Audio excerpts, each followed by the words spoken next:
उत्तर प्रदेश में विधानसभा की 10 सीटों के लिए उपचुनाव होने वाले हैं। उपचुनाव में सीधा मुकाबला बीजेपी और इंडी गठबंधन के बीच है। कांग्रेस और अखिलेश यादव उम्मीद कर रहे हैं कि लोकसभा चुनाव की ही तरह उपचुनाव में भी शानदार प्रदर्शन करेगा इंडी गठबंधन। लेकिन इंडी गठबंधन के लिए उपचुनाव की राह आसान नहीं होने वाली, क्योंकि सीएम योगी आदित्यनाथ ने उपचुनाव के लिए खास रणनीति तैयार की और इस रणनीति के केंद्र में है अयोध्या।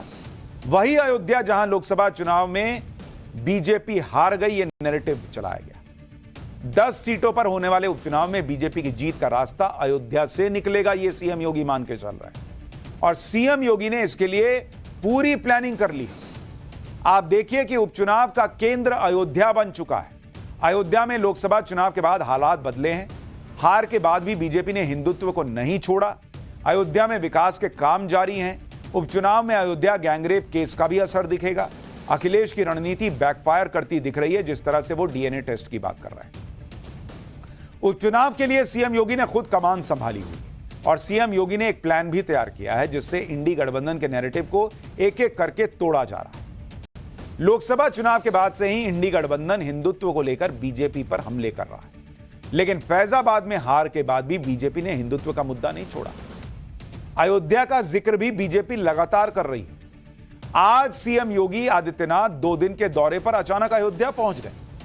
लोकसभा चुनाव के बाद सीएम योगी का यह पहला अयोध्या दौरा है। सीएम योगी ने अयोध्या के राम मंदिर पहुंचकर प्रभु श्री राम के दर्शन किए, उनकी पूजा की, उनका आशीर्वाद लिया। सीएम योगी ने पूरे मंत्रोच्चार के साथ रामलला की पूजा और आरती की।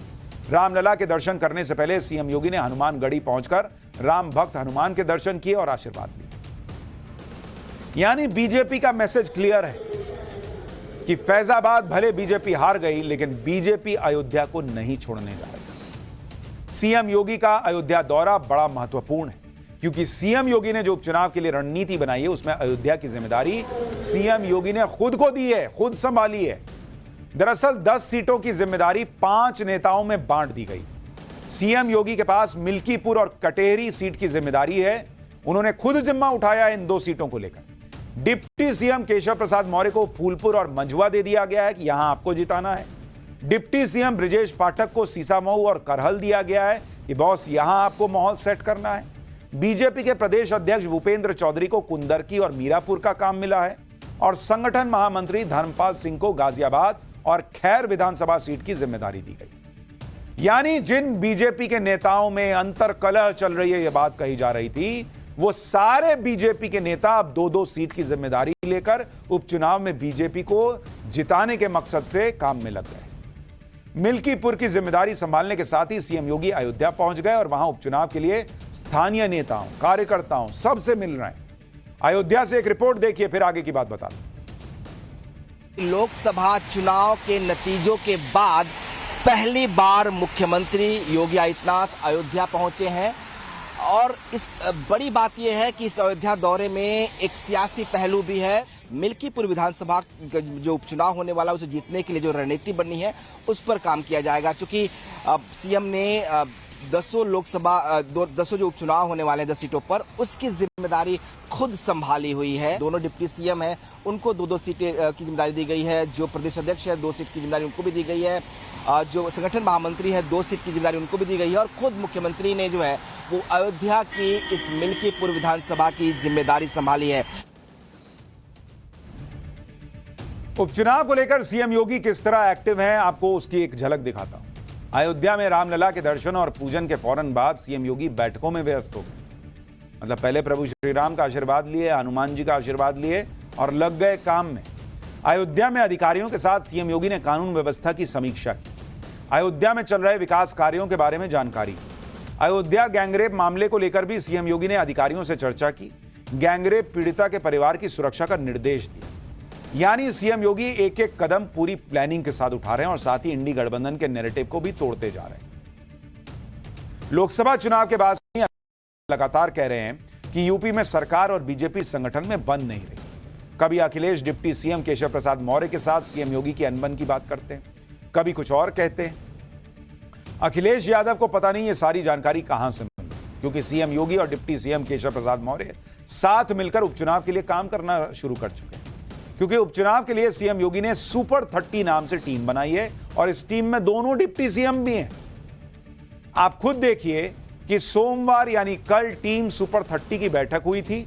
बैठक में डिप्टी सीएम केशव प्रसाद मौर्य मौजूद थे, दूसरे डिप्टी सीएम ब्रिजेश पाठक भी मौजूद थे। सभी ने सीएम योगी को अपना फीडबैक दिया है। सीएम ने सभी को अपने विधानसभा में रुकने के लिए कहा है और कार्यकर्ताओं और मतदाताओं के बीच जाने का निर्देश दिया। यानी इंडी गठबंधन जो नैरेटिव बना रहा था कि सीएम योगी और दोनों डिप्टी सीएम में बन नहीं रही, जो ये कह रहे थे कि सीएम योगी की बैठक में दोनों डिप्टी सीएम जा ही नहीं रहे, उस नैरेटिव का गुब्बारा भी सीएम योगी ने पट से पिन मारकर फोड़ दिया। अब बीजेपी पूरी ताकत के साथ उपचुनाव में जुटी हुई दिख रही। लोकसभा चुनाव के बाद से ही इंडी गठबंधन दावा कर रहा है कि यूपी में बीजेपी कमजोर हुई और उपचुनाव में बीजेपी की हालत खराब हो जाएगी। खासतौर पर अखिलेश यादव ज्यादा आक्रामक होकर बीजेपी पर हमले कर रहे थे, लेकिन पिछले एक हफ्ते से यूपी में जो कुछ हुआ है उससे अखिलेश यादव बैकफुट पर दिखने लगे। अयोध्या में एक नाबालिग लड़की से गैंगरेप हुआ और उसका आरोप समाजवादी पार्टी के नेता मोहित खान पर लगा। इस घटना ने समाजवादी पार्टी के लिए परेशानी खड़ी कर दी। अयोध्या गैंगरेप ने अखिलेश के पीडीए फॉर्मूले में सेंधमारी की। सवाल उठ रहे हैं कि अखिलेश के पीडीए में पी यानी पिछड़ों के लिए जगह नहीं है क्या? क्योंकि गैंगरेप पीड़ित बच्ची तो पिछड़ी जाति से। अयोध्या गैंगरेप से अखिलेश यादव की परेशानी कैसी बढ़ गई है आप सुनिए। भाई, मिल्कीपुर विधानसभा सीट फैजाबाद में आती। मिल्कीपुर में 1998 से 5 बार समाजवादी पार्टी जीती। अवधेश प्रसाद 2022 में मिल्कीपुर से ही जीते थे। 2024 में सांसद बनने के बाद अवधेश प्रसाद ने इस्तीफा दिया। मिल्कीपुर से 30 किलोमीटर दूर भदरसा इलाका है। भदरसा के ही समाजवादी पार्टी के नेता मोहित खान पर गैंगरेप का आरोप। भदरसा गैंगरेप का असर मिल्कीपुर उपचुनाव में पड़ सकता है, ये जानकार कह रहे हैं। सीएम योगी ने खुद विधानसभा में इस मामले पर समाजवादी पार्टी को घेरा था। डिप्टी सीएम केशव प्रसाद मौर्य भी अयोध्या गैंगरेप को लेकर लगातार अखिलेश यादव पर हमले कर रहे हैं। केशव प्रसाद मौर्य ने तो यहां तक कहा कि बलात्कारियों को बचाना सपा की जनजात फितरत है। अगर बलात्कारी मुसलमान हो तब पूरा का पूरा सैफई परिवार उसे बचाने के लिए खूंटा गाड़ देता है। जनता में भी इस घटना को लेकर नाराजगी है। आपको दिखाते हैं मिल्कीपुर के लोग क्या कह रहे हैं, सुनिए जरा। इस चुनाव में भाजपा ही जीतेगी। अवधेश प्रसाद यहाँ पे दिखाई ही नहीं पड़ते हैं। पहली बार जीते थे तो नहीं दिखाई पड़े, कुछ काम नहीं किया। ये झूठा वादा करके सब करके सांसद जीत लिए हैं। अब की बार यहाँ कुछ चलने वाला है, भाजपा की जीत होगी। तो इस बार अवधेश प्रसाद निकल गए हैं किसी तरीके से, लेकिन आगे मिल्कीपुर की जनता केवल बीजेपी को ही चाह रही है। बीजेपी के पक्ष में एकदम आंधी चल जाएगी। अब चली है, लोग बाग स्वयं अपने आप चिल्ला चिल्ला के कह रहे हैं। देखिए, विकास की बात अगर करें तो विकास की बात जो भाजपा ने कर दिया है वो आज तक किसी पार्टी ने नहीं किया था। चुनाव की बात रह गई तो चुनाव जनता जनार्दन है। जनता किसको लाइक करती है, समाजवादी पार्टी को करती है कि भारतीय जनता पार्टी को करती है। अवधेश जो है झूठा मंत्री के नाम से विख्यात हैं।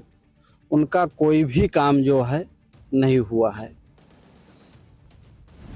सुन रहे हैं आप, मिल्कीपुर की जनता कह रही है भाई कि इस बार बीजेपी को वोट देंगे। उपचुनाव के लिए इंडी गठबंधन में क्या तैयारी चल रही है वो भी आपको बताता हूं। समाजवादी पार्टी और कांग्रेस में अभी यह फाइनल ही नहीं हो पाया कि कौन कितनी सीट पर लड़े। कांग्रेस 5 सीटों पर अपनी दावेदारी जता रही है, लेकिन अखिलेश यादव 2 या 3 से ज्यादा देने के मूड में नहीं है। सीट शेयरिंग से पहले ही अखिलेश यादव ने करीब 6 सीटों पर अपने कैंडिडेट भी फाइनल कर दिए हैं। सूत्रों के मुताबिक मिल्कीपुर से अवधेश प्रसाद के बेटे अजीत प्रसाद को टिकट मिल सकता है। अंबेडकर नगर से सपा सांसद लालजी वर्मा की बेटी छाया वर्मा को टिकट मिल सकता है। करहल से तेज प्रताप यादव को टिकट मिल सकता है। कानपुर की सीसामऊ सीट से इरफान सोलंकी के परिवार को टिकट मिल सकता है। सपा विधायक इरफान सोलंकी की सदस्यता जाने पर यहां उपचुनाव हो रहा है। कुंदर की सीट से हाजी रिजवान को टिकट मिल सकता है और मीरापुर सीट से कादिर राणा को टिकट दिया जा सकता है। इसके अलावा बाकी की 4 सीटों के लिए भी समाजवादी पार्टी में मंथन चल रहा है। यानी समाजवादी पार्टी 10 की 10 सीट पर लड़ने की तैयारी कर रही है। यानी कांग्रेस जो 5 सीट पर लड़ने के अरमान जगाए बैठी है, उसको वो 5 क्या 3 या 2 मिल जाए वो भी पॉसिबल नहीं दिख रहा। तो बहुत तेजी से उत्तर प्रदेश में घटनाक्रम बदल गया है। कौन बचेगा इस चुनाव में, कौन साफ हो जाएगा, ये तो वक्त बताएगा। लेकिन बचाने